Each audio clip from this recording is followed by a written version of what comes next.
अस्सलाम वालेकुम वरहमतुल्लाहि वबरकातुहू। आज का टॉपिक है एंजाइम कोफैक्टर्स। इस टॉपिक में हम पढ़ेंगे कि एंजाइम के कौन-कौन से कोफैक्टर्स क्या है और इस सवाल को भी का जवाब भी आप इस वीडियो में पाएंगे कि कोफैक्टर्स क्या है, what is prosthetic group, what is coenzymes and what is inorganic ions. मगर उससे पहले अगर आपने मेरे चैनल को अभी तक सब्सक्राइब नहीं किया है तो आप मेरे चैनल को सब्सक्राइब करें और साथ ही साथ बेल वाले आइकन पर लाजमी क्लिक करें ताकि मेरी तमाम आने वाली वीडियोज़ की अपडेट्स आपको मिलती रहे। तो आइए स्टार्ट करते हैं आज का टॉपिक। सबसे पहले एंजाइम कोफैक्टर्स क्या है। विदाउट कोफैक्टर्स एंजाइम जो है वो अपनी एक्टिविटी जो है वो एफिशिएंटली नहीं शो कर सकते, यानी कि इफेक्टिव नहीं होता, ज़्यादा इफेक्टिव एंजाइम नहीं हो सकता विदाउट कोफैक्टर्स। कोफैक्टर्स के साथ मिलकर एंजाइम की एक्टिविटी जो है वो एफिशिएंट बन जाती है। So first of all the first cofactor is inorganic ions,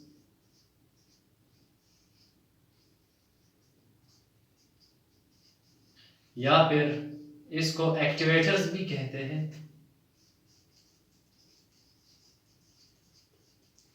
activators भी इसको कहा जाता है। इनऑर्गेनिक आयंस की एग्जांपल्स क्या है? फॉर एग्जांपल इन सेलुलरी रिएक्शंस, यानी कि थूक की जो रिएक्शंस है वो जो है ज़्यादा एफिशिएंट होते हैं जब उनके साथ क्लोराइड आयंस यानी कि क्लोरीन के आयंस जब उनके साथ मिक्स हो जाते हैं तो सेलुलरी रिएक्शंस जो है वो स्पीड अप हो जाते हैं और उनमें काफ़ी बेहतरी आ जाती है, यानी पहले के मुकाबले में वो थोड़ा सा तेज़ हो जाते हैं और इफ़िशिएंट हो जाते हैं, इफ़ेक्टिव हो जाते हैं। तो इनऑर्गेनिक आयंस की ये कारकर्दगी है। इनऑर्गेनिक आयंस वो कोफैक्टर है जो एंजाइम की एक्टिविटी में इफेक्टिवनेस लाते हैं, यानी कि उनको इफेक्टिव बनाती है। For example chloride ions, for example cations of chloride and anions of chloride. Sorry, there is no cation of chloride, there is only anions of chloride. So the number second cofactor is prosthetic groups.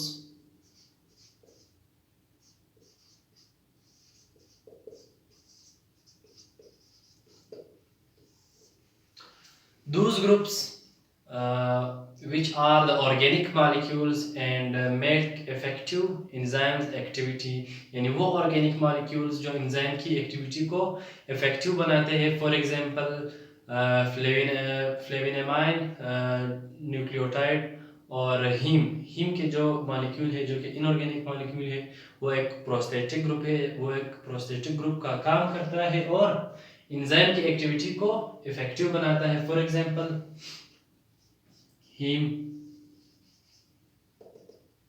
ये cytochrome में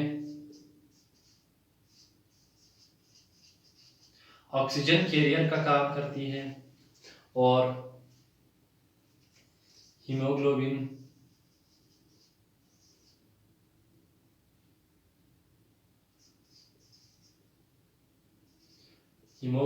और myoglobin में भी oxygen carrying का काम करती है, यानी कि ये एक ऑक्सीजन कैरियर है और प्रोस्थेटिक ग्रुप भी है। हीम एंजाइम की एक्टिविटी में इफेक्टिवनेस पैदा करती है। So this is the second cofactor. Now we have to study the third cofactor which is coenzymes. Without cofactors enzyme will never work effectively. Number third is coenzymes.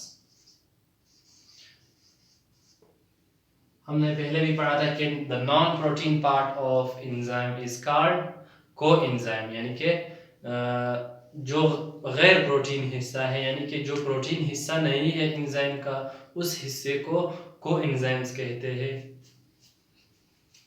अब cofactor यानी कि वो non proteinaceous part जो enzyme की activity में effectiveness पैदा करती है उसको कोएंजाइम कहते हैं। फॉर एग्जांपल इसकी एक एग्जांपल आप देख ले, nicotinamide dinucleotide oxidised and nicotinamide dinucleotide reduced are also the example of coenzyme which make or which produce effectiveness in the activity of enzyme.